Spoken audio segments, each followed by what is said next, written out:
For this video, we're solving differential equations with exponential functions.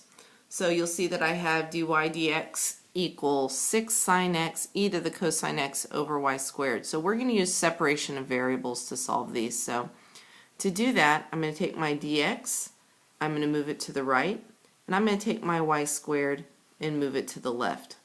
So this will look like y squared, because I have to multiply by the y squared, dy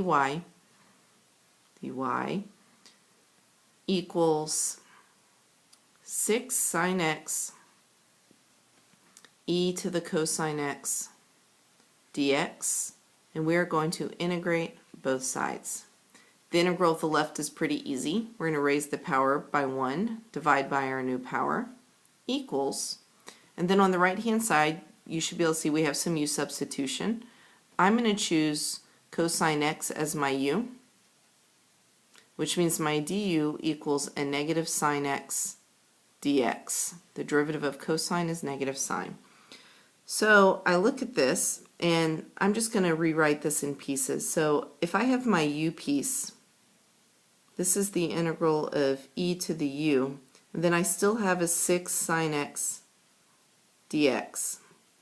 The sine x dx is very easy to find in my du. I have to turn this negative 1 into a positive 6. So I'm going to multiply both sides of this by a negative 6. And then now I have a positive 6 sine x dx equals negative 6 du. So this is the integral of a negative 6 e to the u du. So I have 1/3 y cubed equals, I bring my negative 6 down, the integral of e to the u du is just e to the u plus c, so e to the cosine x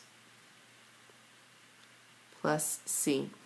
And this is not finished until it says y equals, so I'm going to solve for my y by first multiplying both sides by 3. So I have y cubed equals negative 18 e to the cosine x plus c, and then I need to take the cube root. So y equals the cube root of the entire right hand side, negative 18 e to the cosine x plus c. So this differential equation has been solved for y. If I look at this next one, you can see that I have x's and y's on the right hand side again, so I'm going to separate variables. My dx comes to the right, my y squared is going to come to the left. So when I take the y squared to the left, I'm going to be dividing by the y squared. So when I divide by y squared, that's a 1 over y squared dy, and that will equal 5e to the 2x plus 7 dx, and I'm integrating both sides.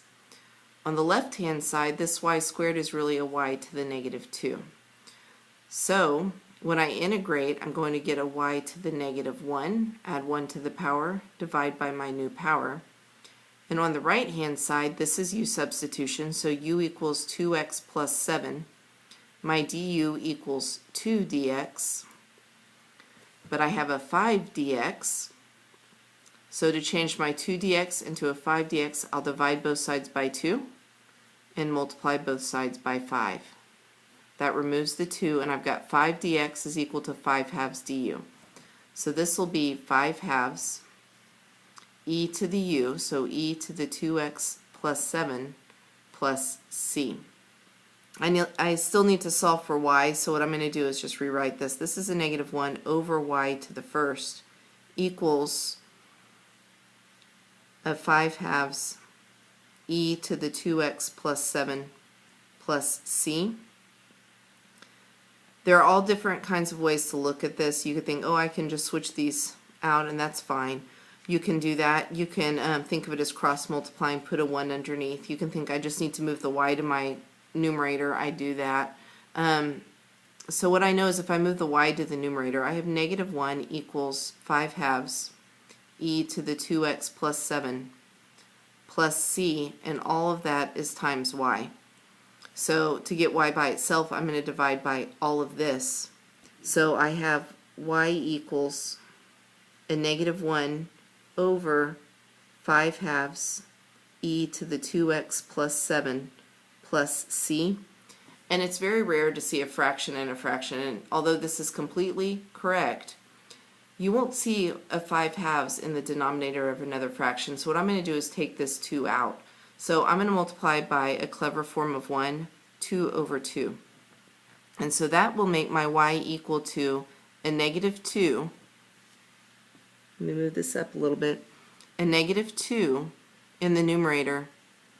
And then I will have a 5e to the 2x plus 7.